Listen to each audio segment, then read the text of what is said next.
show up in numbers, because when you show up in numbers, it gives humanity to the issues.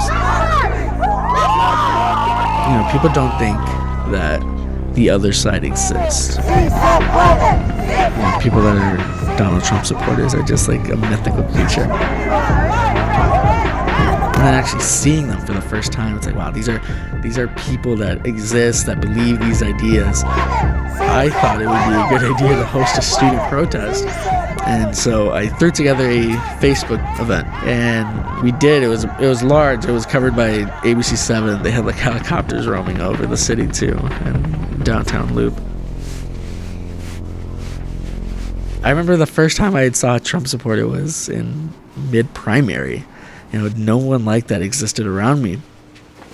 I was a very ardent supporter of Bernie Sanders. I signed up for his campaign as soon as I heard his free college, Medicare for all speeches, tax the rich. And they're ideas that I didn't fully understand, and ideas that I knew other liberals weren't fully comprehending.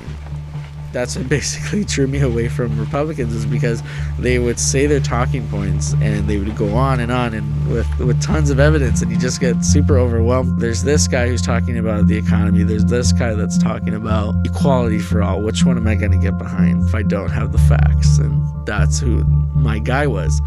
And I think this is probably something that was a turning point for me. Disrupting traffic in the downtown area to make everyone's day slower so they could see your sign with profanity against the president. That's when I was like, this isn't doing anything. This really isn't doing anything. I need to go back to looking at the facts and deciding what I am for certain. Donald Trump is the first true 21st century president. Elections, politics, and communications are forever changed because of him. I'm Joe Valdez. I remember a friend had sent me a YouTube video by Ben Shapiro asking for my thoughts about it. Ben was just out there about his opinion. So I started looking at other big speakers like Steven Crowder, Milo Yiannopoulos. I make a list of the issues that are most important to me, like immigration, gun control, the economy, jobs.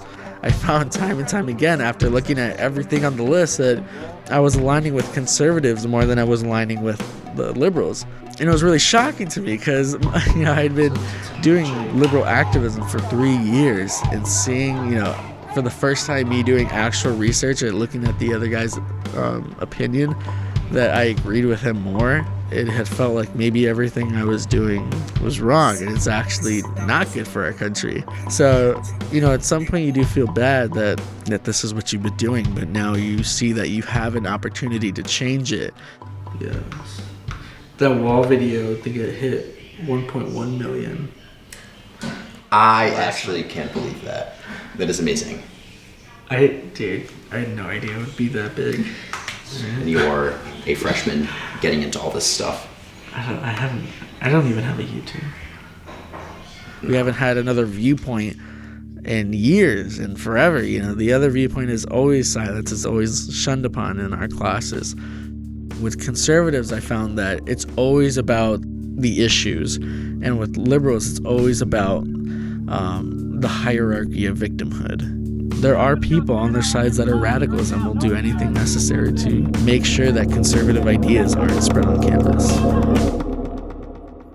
You're a token, you're an Uncle Tom, or more specifically in a lot of my cases, what they've told me is that I'm not a real Mexican, because I don't agree with their identity politics, and therefore the actual ethnicity that I am, I'm not, because I'm not one of them. And conservative. I think that your average student at the University of Illinois, at the end, they just want their degree. College students especially don't care about political correctness. We will make jokes. We're the generation that created memes. If you have the chance to change U.S. history or change world history forever while doing something good for your country, that's something I'd love to get involved in. And I feel like I'm just at the horizon. I'm just arriving to doing something great.